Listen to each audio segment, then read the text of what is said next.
இந்த தகவலை பொறுத்த வரைக்கும் அதை அப்படியே நம்ம நம்ப முடியாது. அதை அப்படியே நம்ப முடியாது. ஆனா அதே நேரத்தில் நம்பாம இருக்கவும் முடியாது. ஏன்னா அவங்களுக்கும் வகி என்பது வந்திருக்கிறது. அந்த வகையில அவர்கள் நிறைய தங்களுடைய கைவரிசையை காட்டியிருக்கிறார்கள். தங்களுடைய இடைச்செருகல்கள் அடித்தல் திருத்தல்கள் எல்லாம் அவங்க பண்ணியிருக்கிறாங்க.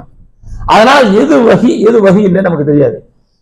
அதனால இஸ்ரவேலர் தகவல் அப்படிங்கிறத நாம சொன்னா அதை எப்படி எடுத்துக்கணும்னா அதை நாம மறுக்கவும் முடியாது, நம்பவும் முடியாது.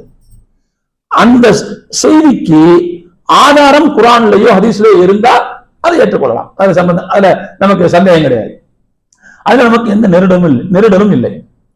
இஸ்ரவேலர் தகவல் அதற்கு சான்றளிக்கக்கூடிய செய்தி குர்ஆன்லயோ ஹதீஸ்லயோ இருந்தா பிரச்சனை இல்லை.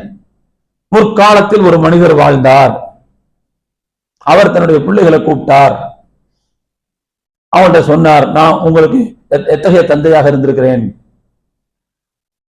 அவங்களாம் ஆஹா ஓகனு புகழ. அவர் சொன்னார், நான் ஒரு நல்ல தந்தையானா இல்ல, தப்பு பண்ணியிருக்கிறேன், அதனால நான் செத்து போயிட்டா என்னை எரிச்சிருங்க, அந்த சாம்பலை எடுத்து நல்ல காத்து வீசுற நாள்ல நடுக்கடலை கொண்டு போய் தூவி விட்டுருங்க, அல்லாவுக்கு வல்லமை இருந்தா என்னை ஒண்ணு சேர்த்து எழுப்பி விசாரிக்கிட்டு நான் பதில் சொல்லிக்கிறேன் அப்படின்னு அந்த சொன்னாரு. அல்லாஹ் அந்த மனிதரை எழுப்பினான். கேட்டான் அல்லாஹ் அந்த மனிதரிடம் கேட்டான், ஏன் இந்த மாதிரி சொன்ன, எரிக்க சொல்லி ஏன் சொன்ன, சாம்பலை எடுத்து கொண்டு போய் ஏன் கடல்ல தூத்த சொன்னேன் அப்படின்னா, உன் மீதான பயத்தினாலதான் அப்படி சொன்னேன்னு அந்த ஆள் சொல்லுவார். அல்லாஹ் அந்த மனிதனை மன்னித்தான் அப்படின்னு அந்த வரலாறு முடியும். இந்த வரலாற ரசூலுல்லாஹ் சொல்லியிருக்காங்க. அப்ப ரசூலுல்லாஹ் சொல்லியிருந்தாங்கன்னா வஹீல் அவங்களுக்கு வந்துருச்சுன்னு அர்த்தம். வஹீல் வந்து விட்டதனால் நாம் இந்த வரலாற்றை நம்புவோம். இதே மாதிரி ஒரு வரலாறு இருக்குது, ஆனா அது எதுல வரல, ஹதீஸ்ல வரல, குர்ஆன்லயும் வரல. குர்ஆன் ஹதீஸ்ல வந்த தகவல் அதற்கு ஒத்து போற மாதிரியும் தெரியல. இப்போ நாம அந்த இஸ்ரவேலர் தகவலை எப்படி எடுத்துக்கொள்ள வேண்டும்?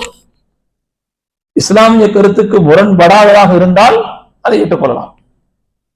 முரண்பட்டதாக இருந்தால் அதை என்ன செய்ய வேண்டியதான், தவிர்த்திட வேண்டியதான். முரண்படாமல் இருந்தால் அதை நாம் ஏற்றுக்கொள்வதில் தவறில்லை.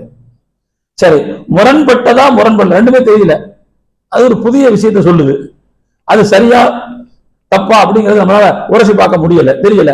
இப்ப அந்த வரலாறு எப்படி எடுத்துக்கணும்? மார்க்க நமக்கு சொல்லுது, இதை நீங்க பொய்ன்னு சொல்லாதீங்க, உண்மைன்னு சொல்லாதீங்க அப்படின்னு சொல்லுது. இப்போ நான் சொன்ன பாருங்க.